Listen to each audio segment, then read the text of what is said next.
stairs.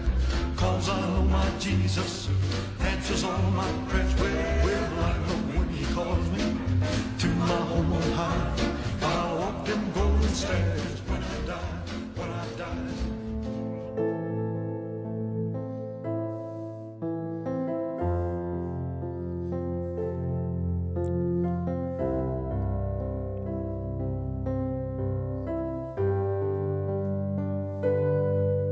Cada gota de tu amor es como un río, es un río que inunda mi ser.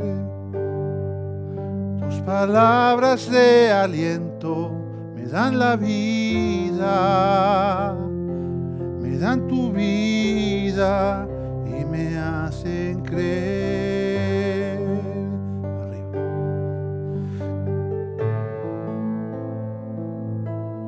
Río, es un río que inunda mi ser, y tus palabras de aliento me dan la vida, me dan tu vida y me hacen creer. Tu mirada puesta en mí, amado, no miro a otro lado, mi alma está pegada a ti. Tu dulzura cada día me asombra, estoy enamorado, no cambiaría nada por ti, mi Jesús.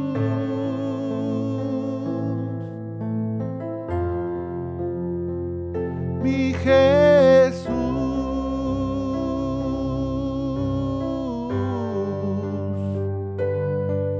cada gota de tu amor es como un río,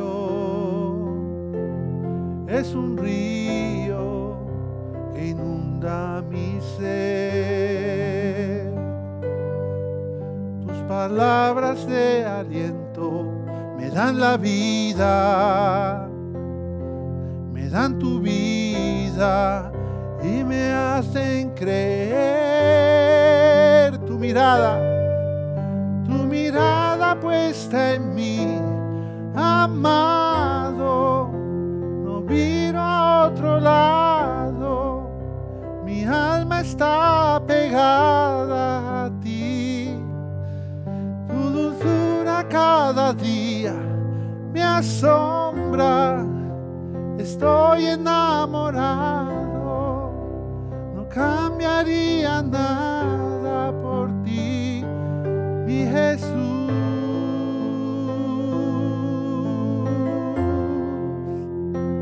Mi Jesús.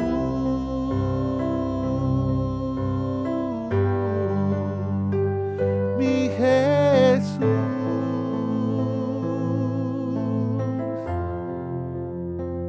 Mi Jesús,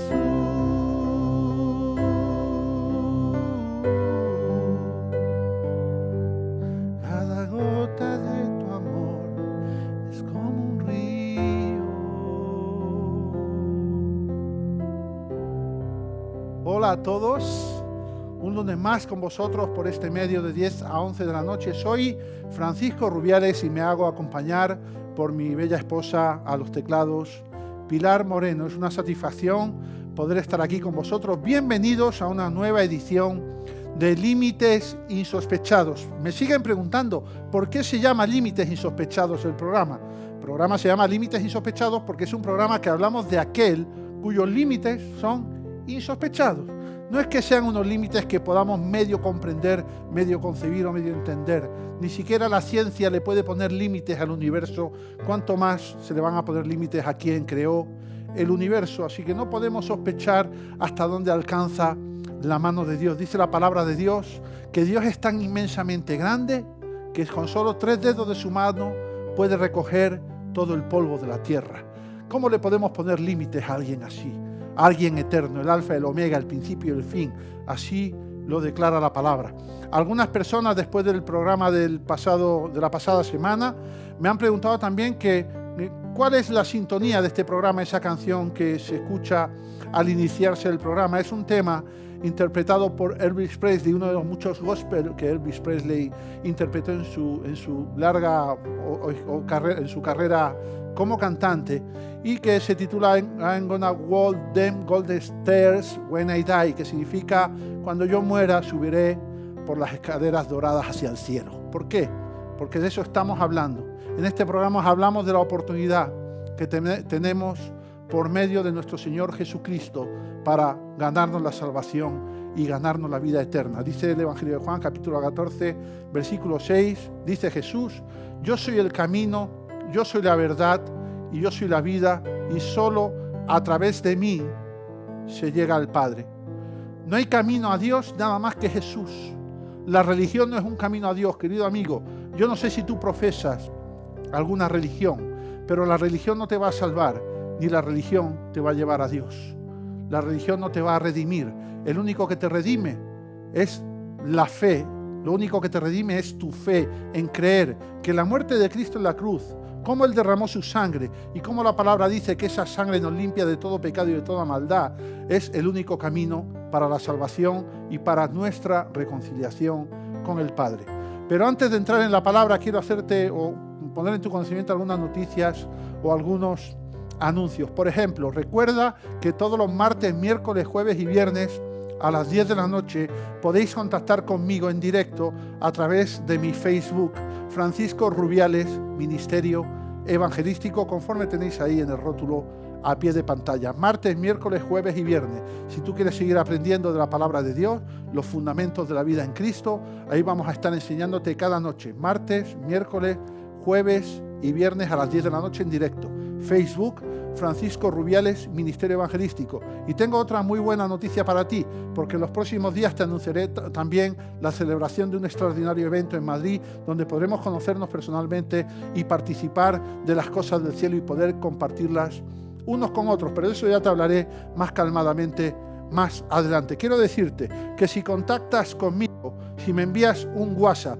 a mi número de teléfono, que es el 666-778634, si me pones un WhatsApp con tu nombre, tus apellidos, tu dirección, incluido el código postal y tu número de teléfono, nos pondremos en contacto contigo para hacerte llegar de manera gratuita una Biblia como esta.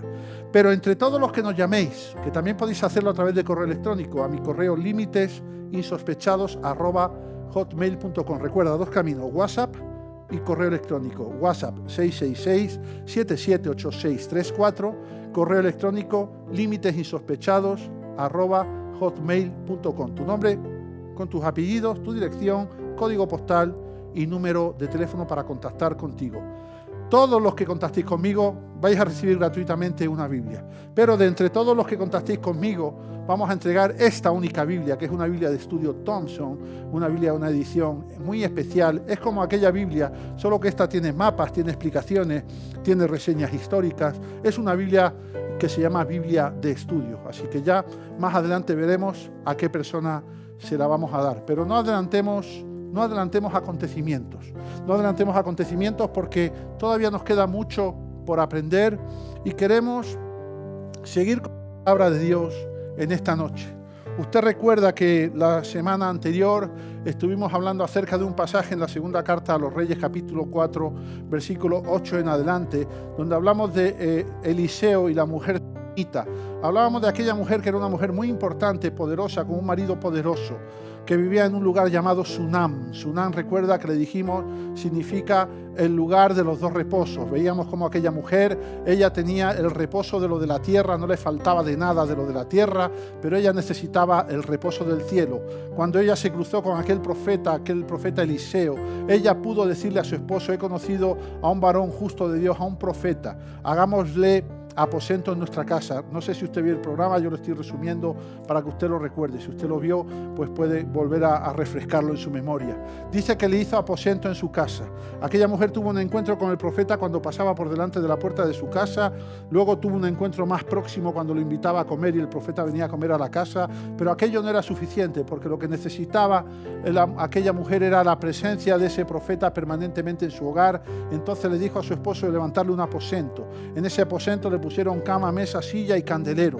Recuerda usted que hicimos esta comparativa, ¿no?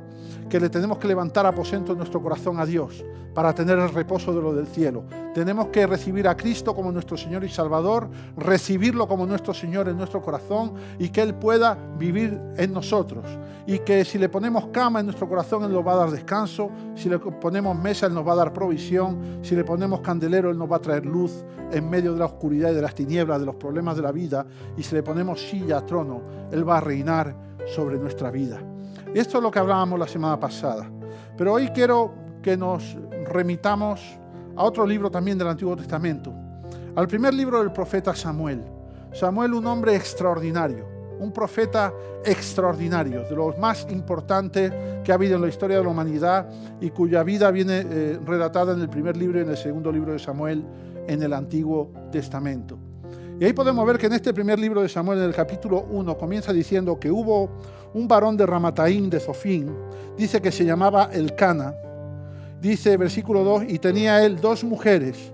El nombre de una era Ana y el de la otra Penina. Este Elcana, este hombre que estaba allí, un sacerdote de Dios, él estaba allí en ese tiempo, en ese lugar, y él tenía 2 esposas. Fíjese qué tremendo. Una de ellas se llamaba Penina, y con esta esposa dice la palabra que él tenía unos cuantos hijos. ¿Y qué es lo que yo quiero ver aquí? Algo muy interesante que yo quiero ver. ¿Qué significa el nombre de Penina? El nombre de Penina significa joya preciosa. Puede ser que entre las 2 esposas de este Elcana, de este hombre, entre Penina y Ana, Penina fuera la más hermosa de las 2.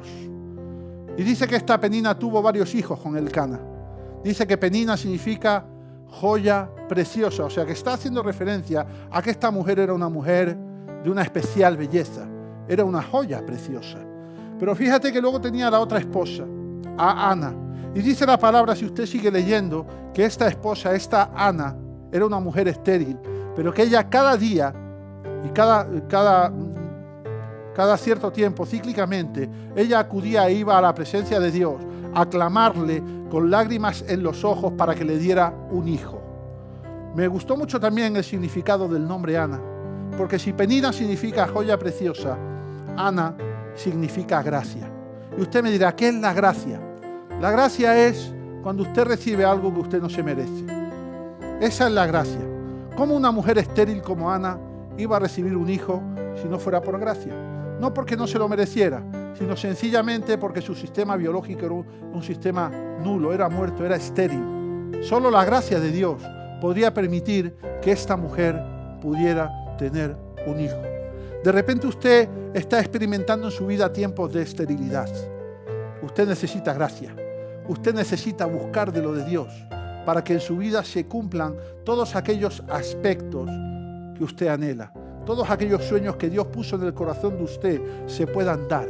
De repente usted está experimentando tiempos de esterilidad. Parece que no le sale nada. Parece que todo se le trunca. Parece que todo se le atraviesa. Como decía aquel personaje de la televisión, usted dice, ¿quién me ha puesto la pierna encima? ¿No? ¿Por qué no me sale absolutamente nada de lo que tengo planeado? ¿Por qué comienzo un negocio y fracaso? ¿Por qué busco trabajo y no encuentro? Usted vive quizá en una situación de permanente esterilidad, ¿no? Usted siente que no nace nada en su vida. Usted necesita gracia, querido amigo. Yo sé que este mundo nos está enseñando a que vivamos como Penina. ¿Y cómo vive Penina? Pues como una joya preciosa. ¿Qué es lo que nos demanda este mundo? Este mundo demanda gente guapa, gente musculada, gente linda, gente hermosa, gente delgada, que son las joyas preciosas que se valoran en este mundo. Son las joyas preciosas con las que el mundo quiere tener hijos. Pero yo le digo a usted algo, escúcheme bien, usted no necesita ser precioso, usted necesita tener gracia. Y para que usted tenga gracia, usted necesita buscar de la presencia de Dios como hizo esta mujer que se llamaba Ana. Yo le voy a poner algunos ejemplos. Por ejemplo, yo sé que usted conoce un programa muy famoso de televisión que se llama La Voz. Estoy seguro que usted conoce ese programa. Yo lo he visto alguna vez y resulta que cuando veo a algunos de esos muchachos o muchachas jóvenes que van a concursar ese programa, me doy cuenta de que algunos de ellos cantan mucho mejor que los propios miembros del jurado. Yo he escuchado a chicos y chicas, hay hombres y mujeres que cantan mucho mejor que Alejandro Sanz o que Melendi o que Manuel Carrasco, quizá no que Malú, pero al menos que los otros tres seguro que sí. Y usted dice, bueno, ¿y estos jóvenes que cantan tan extraordinariamente bien, cómo resulta que no triunfan? Usted seguro que ha escuchado a Joaquín Sabina, un hombre, un tremendo poeta con una inspiración extraordinaria y tremenda, pero estará usted de acuerdo conmigo que no es un hombre que tenga la mejor de las voces. Usted estará de acuerdo conmigo en que Alejandro Sanz no es un hombre que tenga la mejor de las voces. Lo que pasa es que él tiene algo que no tienen quizá los demás. Alejandro Sanz tiene gracia. Quizá Alejandro Sanz no es una joya preciosa cantando, ni Joaquín Sabina tampoco, pero ellos tienen gracia. Ellos tienen un don que les convierte en personas diferentes, atractivas. Eso es lo que estoy tratando de explicarle a usted. Muchas veces no se trata de lo precioso que usted pueda llegar a ser, de lo aparente que usted pueda llegar a ser, de lo lindo que usted quiera o pueda llegar a ser. De lo que se trata, querido amigo, es de que usted tenga gracia. Y para que usted tenga gracia, usted tiene que ir a la presencia de Dios a buscar esa gracia. Y eso es lo que hacía Ana, esta mujer. Vemos cómo Penina tuvo varios hijos, pero ni de Penina ni de sus hijos se escribió nada en la historia. Pero qué tremendo es cuando esta Ana se acerca a clamarle al Señor que por encima de su esterilidad ella pueda tener un hijo. Y ella hace algo muy hermoso. Le dice a Dios, mira, yo quiero tener un hijo, pero este hijo no es para mi deleite. Este hijo es para ofrecértelo a ti, para que te sirva a ti. O sea que esa mujer no estaba pidiendo de manera egoísta. Esa mujer estaba pidiendo con un sentido de servicio, con un sentido de responsabilidad, diciendo, yo quiero tener un hijo, sí, pero no lo quiero atesorar para mí, no lo quiero monopolizar yo. Quiero que después de destetarlo, este hijo mío te sirva a ti. Y esta mujer hizo un compromiso con Dios e hizo un voto. Usted se da cuenta que vivimos en un tiempo donde el compromiso ya prácticamente no tiene valor. Si usted no ha firmado nada en un notario, en un documento, no tiene valor. Y aún muchas veces documentos y compromisos firmados en papel no tienen ningún valor. La gente se los salta y se los pasa por encima. El valor del compromiso es un valor que se ha perdido hace mucho tiempo. No hace ni 40 ni 50 años, cuando en España y en muchos lugares del mundo la gente se apretaba la mano y lo que pactaban, eso iba al final hasta los últimos días de su muerte y se cumplía, costara lo que costara. Pero conforme ha transcurrido el tiempo, el compromiso ha desaparecido. Fíjese qué tremendo en este tiempo que estamos hablando, donde Ana va a orar a Dios y va buscando de su gracia, porque sin la gracia de Dios, ella no podría tener un hijo fisiológicamente. Ella era estéril, pero ella hizo un compromiso. Vemos más adelante que Ana llega a tener un hijo, y ese hijo se llama Samuel. Y ese Samuel es este profeta que escribe el primer libro y el segundo libro de Samuel, y del que vamos a hablar hoy en parte en nuestro mensaje. Vemos cómo Ana cumple su compromiso, y que cuando su hijo es destetado y es criado en sus primeros años, cuando todavía es pequeño, es entregado al templo, al cuidado del sacerdote de aquel lugar, para que ese niño dedique su vida a Dios. Así que Ana cumplió con su compromiso. Hay que recuperar el valor del compromiso. ¿Siente usted que es estéril? ¿Siente usted que está atravesando tiempos de sequía? ¿Siente usted que está atravesando tiempos donde no hay ningún tipo de cosecha? ¿Ve usted que pasa un año y pasa otro y aquellos sueños que a usted tanto le apasionaban cuando era joven no llegan? Tengo que decirle algo. Es más importante el propósito de Dios para su vida que el anhelo de su corazón. Dios lo trajo usted a este mundo con un propósito y con una finalidad. Y usted no se puede ir de este mundo sin cumplir con ese propósito y con esa finalidad. Yo sé que usted estará escuchando en muchos lugares de que usted persiga su sueño. Yo estoy escuchando cada día a personas, a estos que se han puesto ahora de moda, que se llaman coaches o se llaman entrenadores motivacionales o entrenadores emocionales, que hablan del crecimiento personal. Nada más lejos de lo que Dios espera de nosotros. La palabra de Dios habla claramente de cómo tenemos que menguar nosotros para que lo de Dios tome más lugar en nuestra vida. Mientras en el mundo nos están diciendo, tú eres un campeón, tú tienes derecho a todo, tú vas a crecer, tú vas a conseguir todo lo que te propongas, lamentablemente, querido amigo, tengo que decirte que eso no es así. No todo el mundo consigue lo que se propone, no todo el mundo, pero sí todo el mundo, tengo una buena noticia para ti, sí todo el mundo puede alcanzar la cima de los propósitos que Dios tiene para su vida. Pero escúchame bien, para eso necesitas de la gracia de Dios. Para eso necesitas de Dios. No es con tus fuerzas. Dice la palabra de Dios que no es con espada, que no es con ejército, sino que es por el Espíritu de Dios. Tú quieres llegar a la mayor cuota y cota de éxito y de gozo en tu vida. Busca la gracia de Dios. Busca de Dios porque Él te va a revelar hasta dónde Él te quiere llevar. Y te digo algo, Dios siempre te va a querer llevar más lejos de lo que tú mismo te vas a querer llevar. Dios tiene una meta, un destino, un propósito para ti extraordinario, pero tú necesitas la gracia de Dios. Si tú te conformas con las migajas de este mundo, solo las migajas de este mundo, pero la palabra dice, el pan nuestro de cada día, dámelo hoy, Señor. El Padre nuestro, Mateo capítulo 5, el pan nuestro de cada día, dámelo hoy. Así que de esta manera, querido amigo, yo te invito en este día a que tú busques el propósito de Dios para tu vida y que no busques el propósito que tú tienes para ti mismo. Y vemos que este profeta Samuel fue un gran profeta en ese tiempo, porque Dios lo eligió y lo escogió de una manera muy especial para que él fuera el rey, el juez y el profeta del pueblo de Israel. Y vemos un poquito más adelante cómo más adelante, en este mismo libro, del primer libro de Samuel, vemos cómo llega un momento en la vida del profeta Samuel, después de pasado muchos años, cuando él ya ha tenido hijos y él ya se está haciendo viejo. Vemos cómo el pueblo de Israel le dice a Samuel que quieren un rey. Porque el pueblo de Israel se contaminó con la cultura y con las costumbres de los pueblos paganos que le rodeaban. Y como en todos los pueblos que le rodeaban existía un rey, el pueblo de Israel dijo, yo también quiero rey. A veces a usted y a mí nos pasa eso.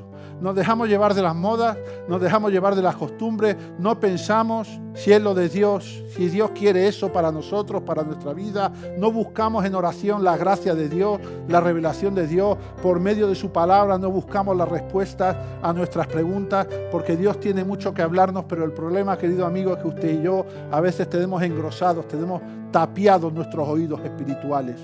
Y a veces que directamente no queremos escuchar de Dios, y lo que estamos haciendo en todo tiempo es huir de lo que Dios nos habla. Ustedes se cuenta, vivimos en un mundo que huye de lo que Dios habla. Y Dios tiene palabra de vida eterna, querido amigo. Así que fíjese que si usted lee luego del capítulo 8 del primer libro de Samuel, usted va a entender y se va a dar cuenta ahí de algo.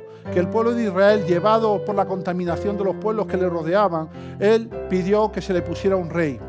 Samuel fue a la presencia de Dios y le dijo, mira, el pueblo me está pidiendo un rey y estoy bastante enojado.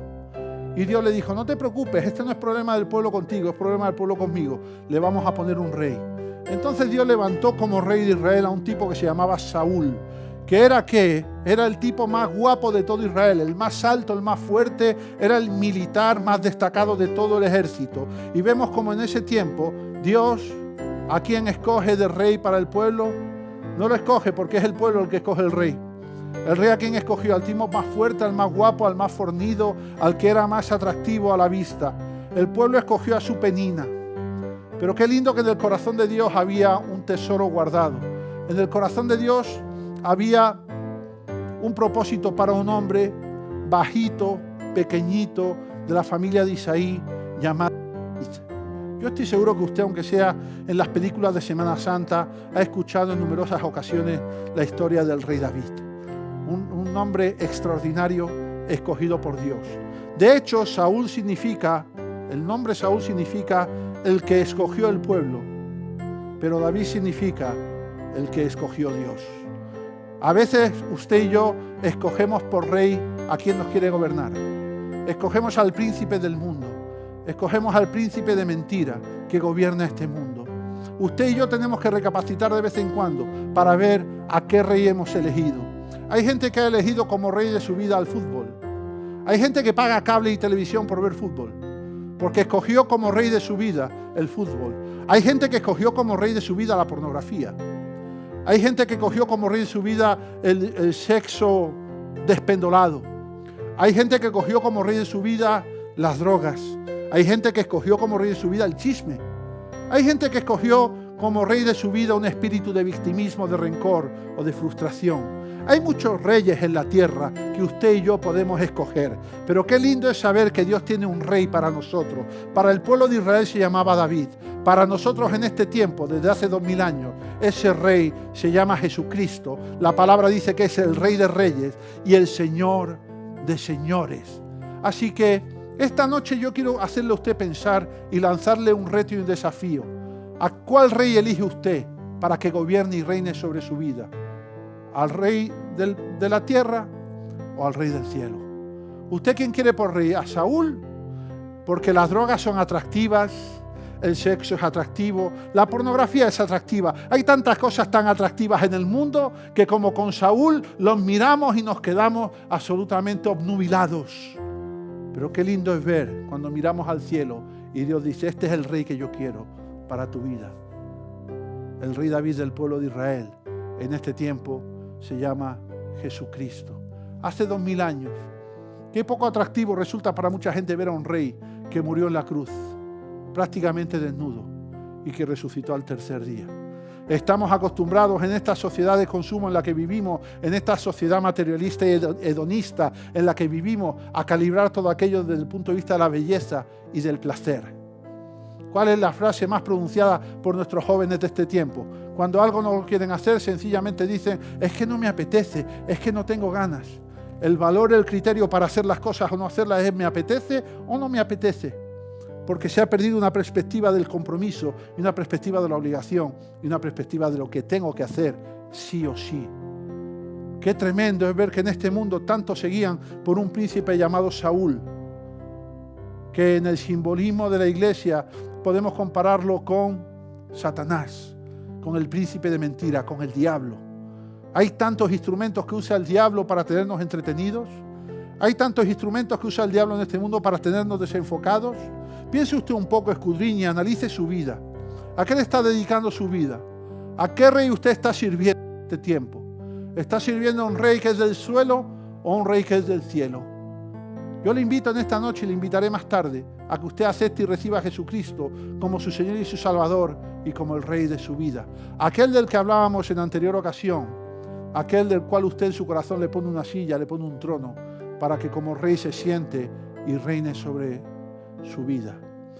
Y vemos que hay un tiempo, si usted sigue leyendo en este libro, en el libro de Primera de Samuel, vemos que hay un tiempo donde Saúl comienza a perseguir a David. Esto es tremendo, querido amigo, porque eso es exactamente lo que está pasando a día de hoy en la tierra.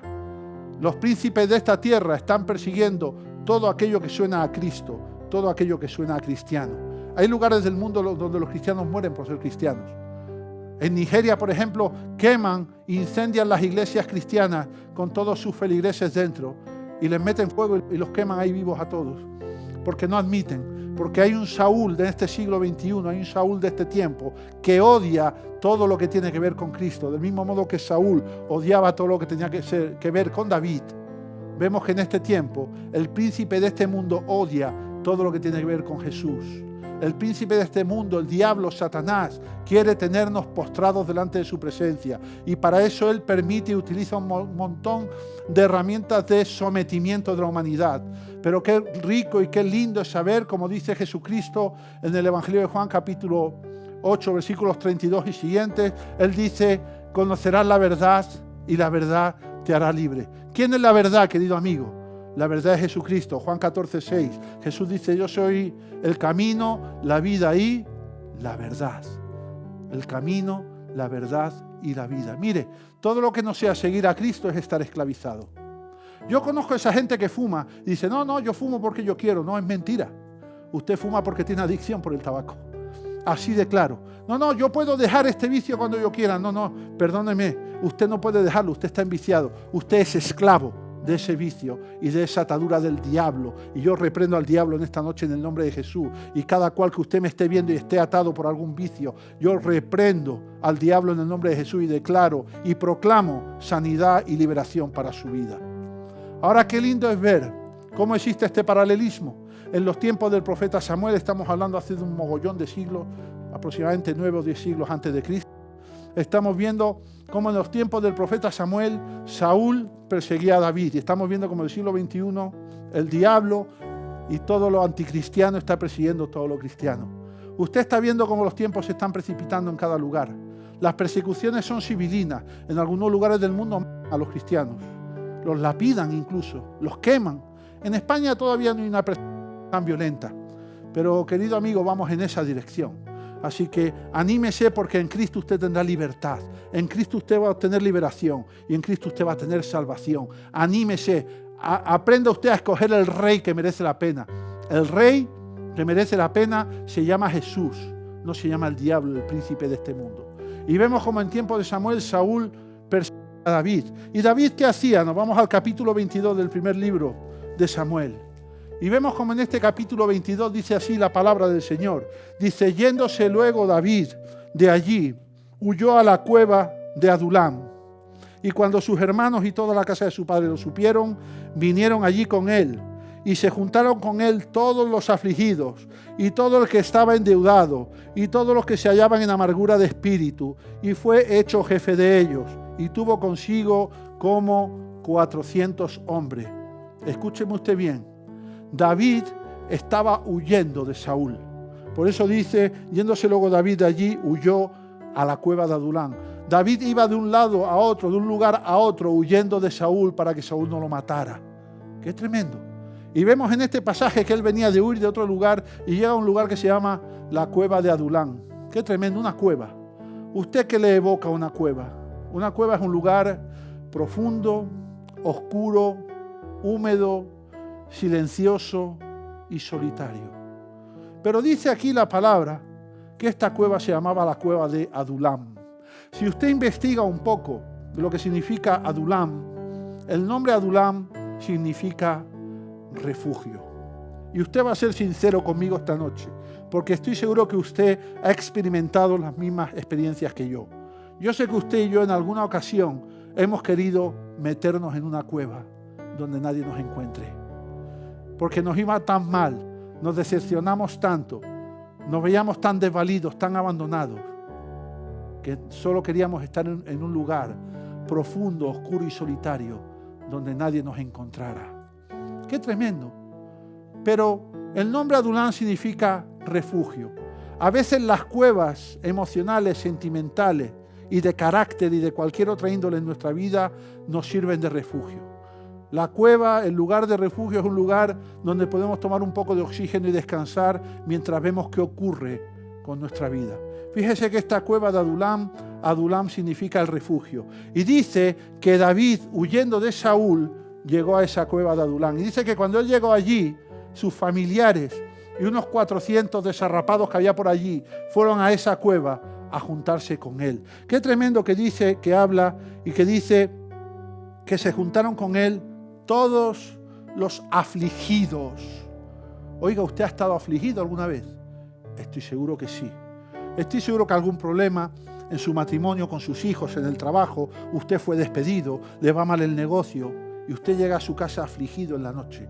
Y usted no tiene absolutamente ganas de nada. Usted no tiene ganas de nada, porque la aflicción le supera. La aflicción es como si fuera que sobre usted recae una gran losa pesada que le aplasta y que usted apenas puede respirar. Eso es estar afligido. Dice que todos los afligidos fueron a encontrarse con David en la cueva de Adulam. Dice que todos los afligidos fueron a encontrarse con David en el refugio.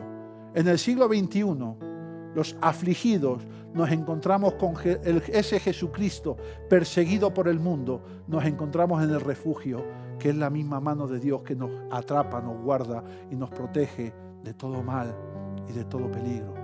Y dice que se juntaron con él todos los afligidos. ¿Y quién más? Y todo el que estaba endeudado. ¡Oh, aleluya! Esto sí que es un tema de actualidad. ¿Quién no está endeudado en este tiempo? porque aun los millonarios están endeudados, aun el Estado está endeudado. He podido escuchar en los informativos últimamente que España ya debe más del 100% del Producto Interior Bruto de un año, ya lo debe en deuda. Creo que debe el 101, el 102% del Producto Interior Bruto lo debe en deuda. O sea que España, los estados están endeudados. Estados Unidos está endeudado, tiene toda su deuda con China. Pero ¿quién de ustedes y yo mismo no tenemos algunas deudas? A veces las deudas nos superan. A veces pensamos, las deudas también nos afligen. A veces las deudas también nos llevan a pensar de que se acabó nuestra vida y de que no vamos a tener oportunidad de salir de esa deuda nunca. Yo les podría contar testimonios míos personales de cómo Dios me ha librado de deudas. Pero aquí también está hablando de los que tienen deudas emocionales, de los que todavía no perdonaron a los que les ofendieron y mantienen esa deuda en su corazón, de los que todavía tienen rencor y mantienen esa deuda en el corazón, de los que todavía no olvidaron un mal que le hicieron en el pasado, de mi amiga Pepi que la dejó su novio en el altar plantada y no se casó con ella, o de aquel muchachito que fue ultrajado cuando era pequeño, o de tantas situaciones que usted y yo hemos podido vivir, experimentar, que todavía siguen enganchadas en nuestro corazón y que son deudas emocionales de las que nos tenemos que librar. Aquí está hablando de afligidos, aquí está hablando de endeudados de todo tipo. Dice que los endeudados fueron a la cueva de Adulán a encontrarse con aquel David perseguido en aquel refugio. Del mismo modo, en este tiempo, si usted y yo estamos endeudados, hay un lugar donde podemos encontrarnos con Jesucristo, en el lugar del refugio, en el lugar donde vamos a ser protegidos. Pero también habla de afligidos, habla de endeudados y dice también, y todos los que se hallaban en amargura de espíritu. La amargura es una moneda de cambio muy habitual en este tiempo. Hay mucha amargura en los corazones de la gente. Corazones frustrados, corazones defraudados, corazones que fueron traicionados o partidos o rotos en 1000 pedazos y que están amargados en espíritu. Qué tremendo es pensar esto, querido amigo. Qué tremendo es saber que tenemos un Dios tan extraordinario que se acuerda de los afligidos, que se acuerda de los endeudados, que se acuerda de los amargados en espíritu. Si usted está en alguna de esas 3 categorías, y yo sé que usted lo está, porque yo lo estoy, y todos los seres humanos vivimos en alguna aflicción, vivimos en alguna deuda, o vivimos en algún tipo de amargura, quiero decirte algo. Jesucristo vino a tu rescate, Él vino a encontrarse contigo. Y fíjate qué tremendo y qué lindo es esto, que Jesucristo viene a encontrarse contigo en esas 3 situaciones en un lugar de profunda oscuridad. Y te voy a explicar por qué en un lugar de profunda oscuridad.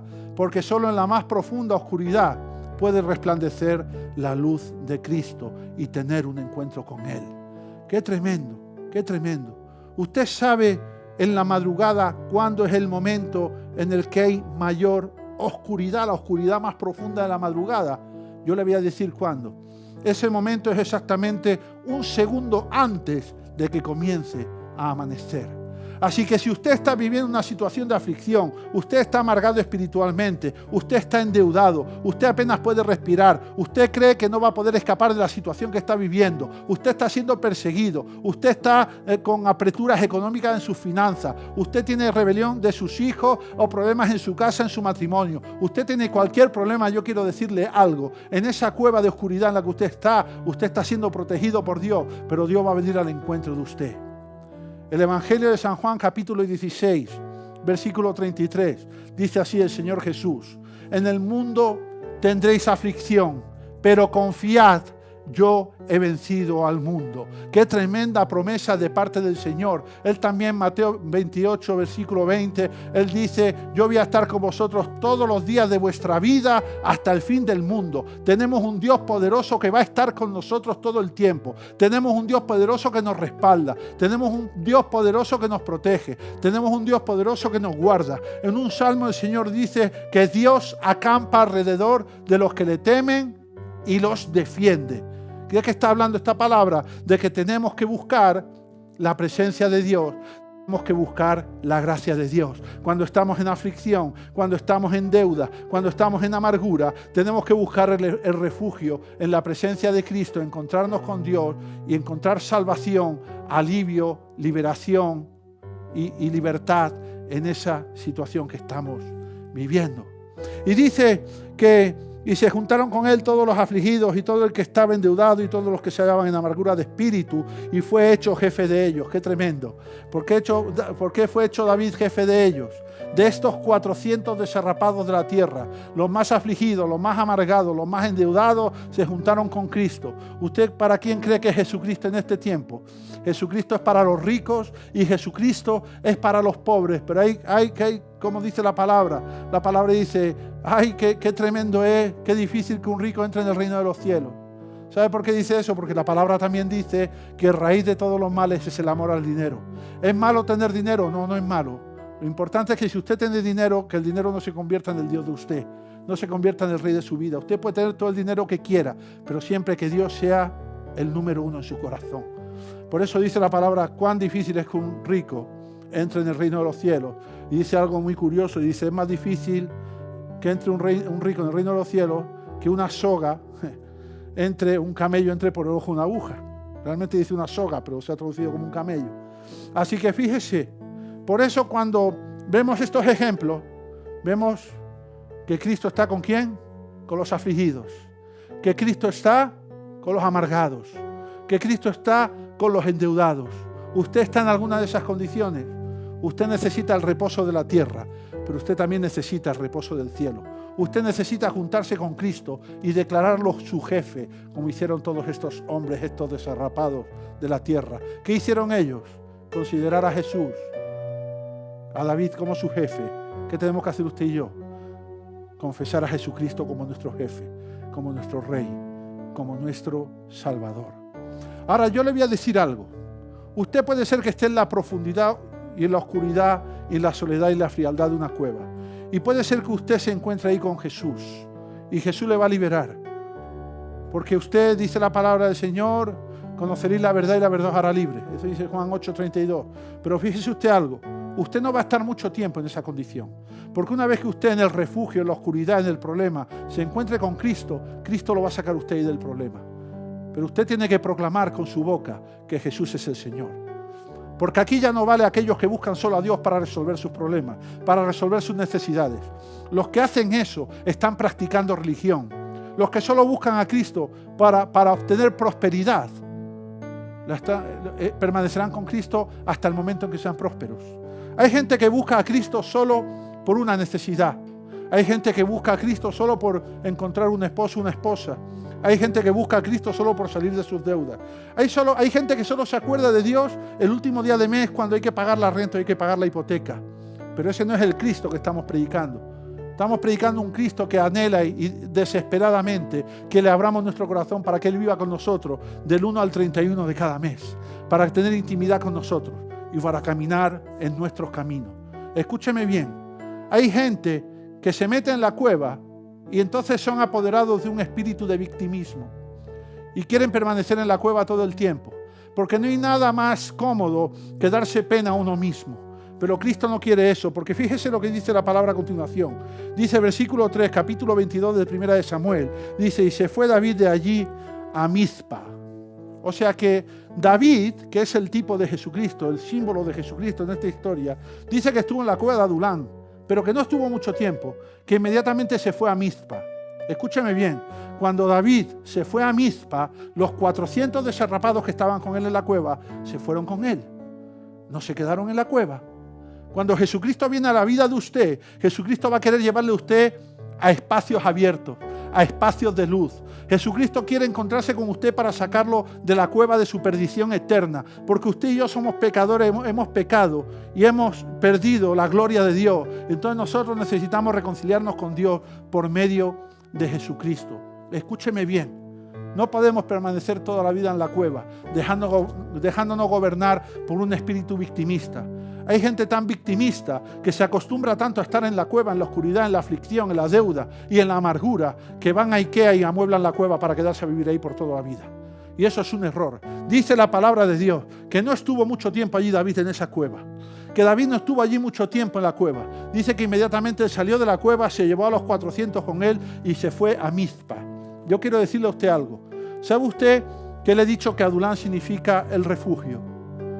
La cueva de Adulán era el refugio donde aquellos fueron a buscar refugio para librarse de sus aflicciones, sus deudas y su amargura de espíritu. Pero ahora David los toma y se los lleva a Mizpa.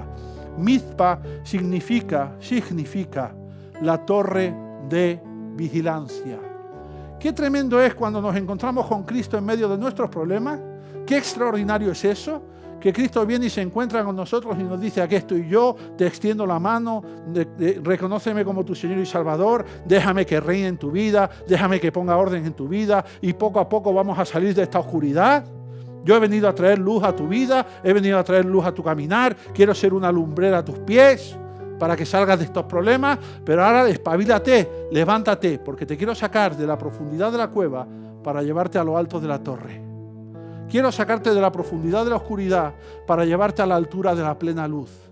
Quiero sacarte de donde no ves nada, porque cuando estamos en oscuridad y tiniebla no vemos nada, para llevarte a un lugar donde tú vas a ver todo. Oiga, ¿qué diferencia de estar viviendo en la profundidad de una cueva y luego que Dios nos levante a un lugar alto donde vamos a ver que las aflicciones se quedaron en el suelo, que las deudas se quedaron en el suelo, que las amarguras se quedaron en el suelo? Qué tremendo es el poder de Dios cuando por su amor y por su gracia nos toma y nos lleva y nos saca y nos libera, nos trae salvación. Y ahora, después de ser salvados de todas aquellas aflicciones, de todas aquellas tinieblas y de todas aquellas amarguras, cuando ya hemos sido librados de eso, cuando todo eso quedó en la oscuridad de la cueva y nosotros salimos sin esa carga, el Señor nos eleva a una torre, rodeado de luz, a plena luz. Una torre donde yo puedo darme la vuelta 360 grados y poder ver hasta lo más profundo del horizonte. Conforme a la altura de esa torre, así yo puedo ver tan lejos. Y qué tremendo es el poder experimentar como Dios nos dice: antes estaba en la cueva, pero ahora yo tengo visión para ti, yo tengo algo para ti, tengo una misión para ti, tengo una visión para ti, tengo algo para lo que yo te traje a la tierra, hay un propósito para ti, yo quiero llevarte a un destino y una meta que tú ni siquiera imaginas. Sube a la torre conmigo, mira, tus problemas ya quedaron abajo, ahora te tengo aquí en un lugar donde tú vas a mirar y yo te voy a mostrar lo que tengo para ti.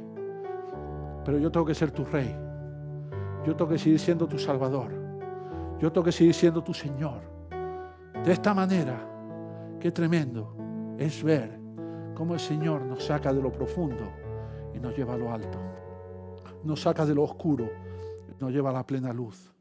Nos saca de la ceguera de la cueva a la visión en lo alto de lo que Él tiene para mostrarnos. Ahora, fíjese una cosa que le voy a decir, porque aquí no acaba la historia. Nuestro encuentro, nuestra relación con Cristo a veces pasa por esas tres situaciones. Pasa por el hecho, primero, de que clamamos en medio de una oscuridad que nos supera y que nos está matando. Nos encontramos con Cristo, nos libera de todo eso, nos lleva a un lugar donde nos muestra la visión. Pero luego viene la tercera fase, porque fíjese que aquí dice, versículo 5, capítulo 22 de Primera de Samuel. Dice: pero el profeta Gad dijo a David: no te estés en este lugar fuerte. Nos sentimos fuertes cuando Dios nos muestra lo que tiene para nosotros.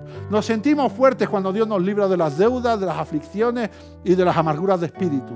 Cuando nos sentimos liberados, cuando todas esas cargas se caen al suelo, cuando ya nada nos aplasta, cuando ya nuestro corazón no está contrito, nos sentimos fuertes. Pero fíjate que en esta tercera fase el profeta le dice a David: ya no estés más en la torre de vigilancia. Tienes que estar el tiempo suficiente para ver lo que Dios tiene para ti. Ahora te tienes que ir a Judá.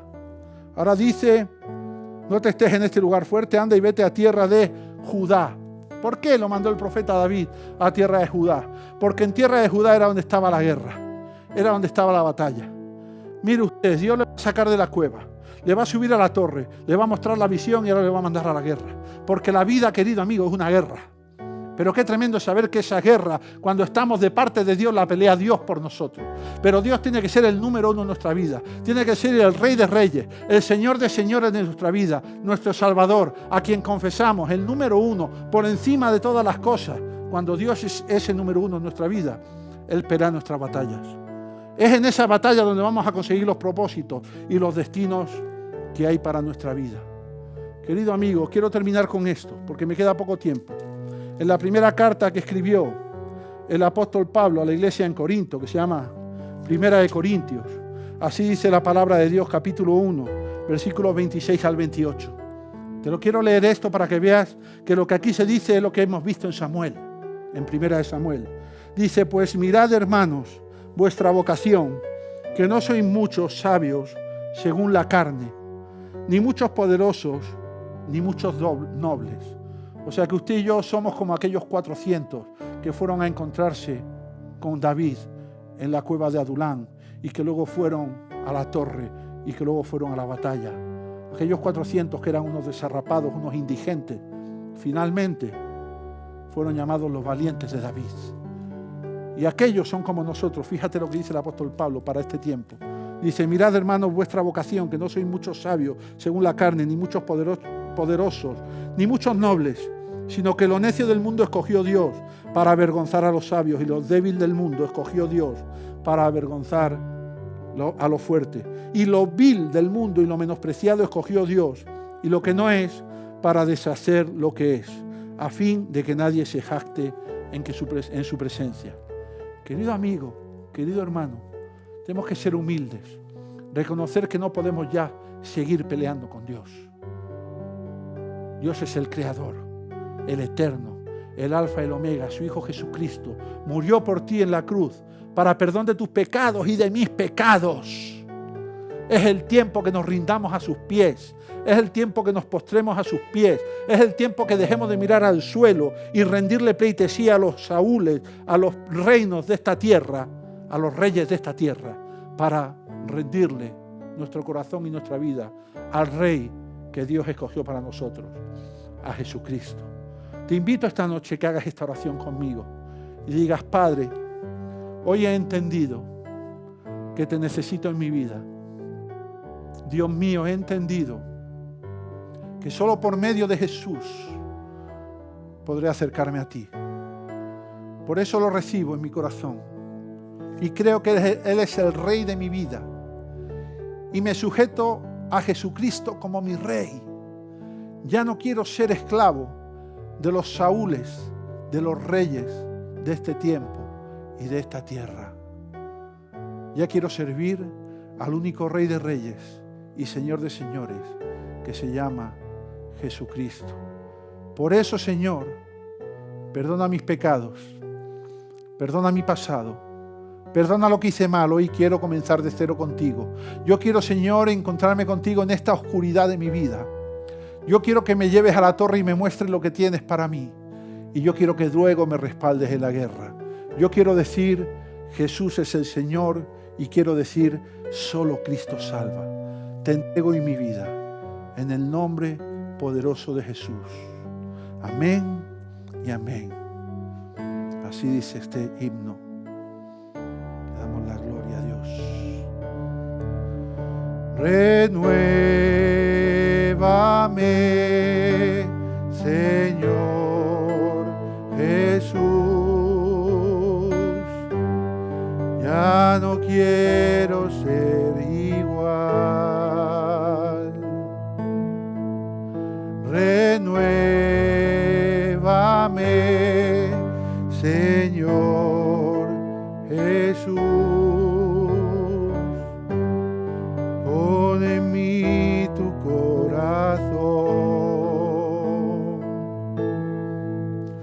porque todo lo que hay dentro de mí necesita ser cambiado, Señor, porque todo lo que hay dentro de mi corazón necesita más de ti, porque todo lo que hay dentro de mí necesita ser cambiado, Señor, porque todo lo que hay dentro de mi corazón necesita más de ti. Esto ha sido todo por hoy, queridos amigos. Recordaros que martes, miércoles, jueves y viernes estos 4 días en directo a las 10 de la noche. Nos podremos encontrar en mi Facebook, Francisco Rubiales, Ministerio Evangelístico, y podremos estar compartiendo más enseñanzas y más principios que nos hablan la palabra de Dios. También decirte que si quieres que te enviemos una Biblia gratuitamente, te hagamos entrega de ella, escríbeme tu nombre, tus apellidos, tu dirección, incluido el código postal y tu teléfono, a mi correo limitesinsospechados@hotmail.com o envíame un WhatsApp al 666-778634. Correo limitesinsospechados@hotmail.com o WhatsApp al 666-778634. Esto ha sido todo por hoy. Muchas gracias por estar aquí. Hasta una próxima ocasión. Que Dios te bendiga. I'm gonna walk them golden stairs, 'cause I know my Jesus answers all my prayers. Well, I know when he calls me to my home on high, I'll walk them golden stairs when I die. Oh Lord, you know I can